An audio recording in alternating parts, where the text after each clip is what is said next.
ఒక్కసారి కొమ్మూరి గోల్డ్ కి కాల్ చేయండి. తాకట్లో ఉన్న మీ బంగారాన్ని విడిపించి మార్కెట్ ప్రైస్ కి వాళ్ళు కొనుక్కుని మిగతా డబ్బులు మీకు ఇచ్చేస్తారు. ఆపరేషన్ సింధూర్ 150 కోట్ల మంది భారతీయుల కోరిక నెరవేర్చింది. ఆపరేషన్ సింధూర్ 27 మంది అమాయకుల ఆత్మకు శాంతి చేకూర్చింది. ఆపరేషన్ సింధూర్ పాక్ భారత్ దెబ్బను మరోసారి రుచి చూపెట్టింది. పహల్గాం దాడికి ప్రతీకారంగా ఉగ్ర స్థావరాలను నేలమట్టం చేసింది. పాక్ భూభాగంలోకి భారత్ దళాలు దూసుకెళ్లి 100 మందికి పైగా ఉగ్రముక్కలను లేపేస్తుంది. ఒక్క మాటలో చెప్పాలంటే మంగళవారం రాత్రి పాకిస్తాన్కి కాళరాత్రి. ఏంటి ఈ ఆపరేషన్ సింధూర్? పాకిస్తాన్పై ప్రతీకార దాడికి ఆ పేరు ఎందుకు పెట్టారు?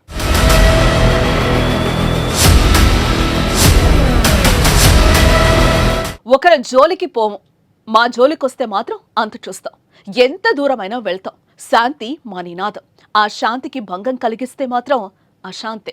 పహల్గాంలో 27 మంది మా అమాయక ప్రజల్ని చంపేస్తే ఊరుకుంటామని అనుకున్నారేమో. నెవర్. దానికి జవాబ్ ఆపరేషన్ సింధూర్. అసలు ఆపరేషన్ సింధూర్ అంటే ఏంటో తెలుసా? ఆ అర్థం తెలుసుకో ఓ భారతీయుడా, నీ ఛాతీ పొంగిపోతుంది.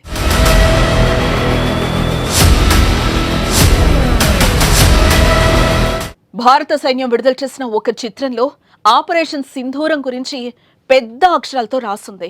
సింధూరంలోని ఒక సింధూరం గిన్నె లాంటిది. దానిలో కొంత భాగం చిందరవందరగా పడింది. ఇది 25 మంది మహిళల జీవిత భాగస్వాములను లాక్కున్న క్రూరత్వాన్ని సూచిస్తోంది. సింధూరం భారతీయ సాంస్కృతికలో వివాహతత్వానికి మాత్రమే కాదు, ధర్మ యుద్ధానికి కూడా చిహ్నం. రాజ్పుతులు, మరాఠా యోధులు యుద్ధానికి వెళ్లే ముందు ధరించే తిలకం. ఇప్పుడు అదే తిలకం రూపంలో భారత్ పాక్ ఉగ్ర శిబిరాలపై దాడి చేసినట్లు ప్రపంచానికి తెలిపింది. ఇది కేవలం ప్రతీకార దాడి కాదు, ఇది నీతి కోసం, ధర్మం కోసం, దేశ ప్రజల రక్షణ కోసం చేసిన ఓ చర్యకు ప్రతీకగా నిలుస్తోంది. ఏప్రిల్ 22న పహల్గాంలోని బైసరన్ లోయలో పర్యాటకానికి వచ్చిన వారిని ఉగ్రవాదులు భార్యల ముందే చంపేసి వారి నుదిటిన బొట్టును చెరిపేశారు. 6 రోజుల క్రితమే పెళ్లి చేసుకుని పహల్గాం వెళ్లిన వినయ్ నర్వాల్ను అతడి భార్య ముందే కాల్చి చంపేశారు. అతడి మృతదేహం వద్ద గుండెల అవిసేలా రోతిస్తున్న హిమాన్షి నర్వాల్ చిత్రం దేశాన్ని కన్నీరు పెట్టించింది. ఈ ఉగ్రదాడిలో భర్తలను కోల్పోయిన మహిళల ప్రతీకారానికి చిహ్నంగా కూడా ఆపరేషన్ సింధూర్ను చూడొచ్చు.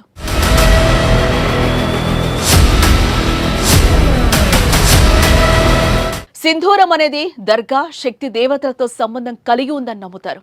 అలాగే సింధూరం ధరించిన వారికి దుర్గాదేవి రక్షణగా నిలుస్తుందని విశ్వసిస్తారు. పురాణాల ప్రకారం సింధూరాన్ని మొదటగా శివుడు ఉపయోగించాడు. వివాహ సమయంలో పరమశివుడు పార్వతీదేవి నుదుటిన సింధూరం పెట్టాడు. అప్పటి నుంచి ఈ సంప్రదాయం ప్రతి హిందూ వివాహంలో భాగంగా మారింది. ఈ ఆచారం భర్తల పట్ల భార్యలకు ఉన్న గౌరవం, విధేయతను తెలియచేస్తోంది. ఈ సింధూరం భార్యలు, భర్తలను కాపాడే పవిత్ర సంకేతం మాత్రమే కాదు, ఓ యోధుని తలపై ధరించే గర్వతిలకం కూడా. ఆపరేషన్ సింధూర్ పేరుతో అగ్నితో, ఆగ్రహంతో ధర్మ యుద్ధాన్ని ప్రకటించింది. భారత ప్రజల హృదయాలను తాకేలా ప్రపంచానికి స్పష్టమైన సంకేతంగా నిలిచింది.